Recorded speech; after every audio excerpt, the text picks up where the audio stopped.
ฉัตรทองป้องประชาพาสุขสันต์พระทรงทันขวัญล่า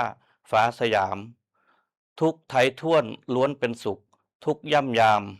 ทั่วเขตคามเย็นศิระพระเมตตาอัญเชิญเทพประทานพรทรงสุขสีลุดิถีเฉลิมพระชนมพรรษา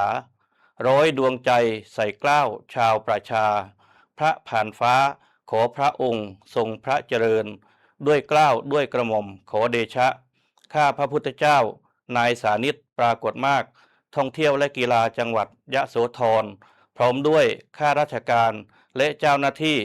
สำนักงานการท่องเที่ยวและกีฬาจังหวัดยะโสธรและสำนักงานการกีฬาแห่งประเทศไทยจังหวัดยะโสธรกระทรวงการท่องเที่ยวและกีฬา